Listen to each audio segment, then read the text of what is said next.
Bravo, jaz!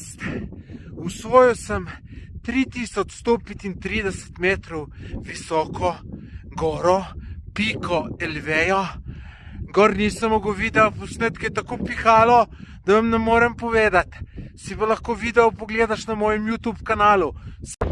Piha ful, ampak lepo pa je. Tole pa so težavni pogoji za snemanje. Glejte, krater! Kaj je vulkan delal v tem 110 let? Skoraj na vrhu sem, še 30 metrov, višinske razlike mi fali. Tole v zadju je Eltite vulkan, ki je 3700 metrov, pa še nekaj dolg. Jaz pa zdaj po mojem moram na unle hribček prideti. Tam na odzad je najboljš pa krater. Malo sem pot zgrešil in zdaj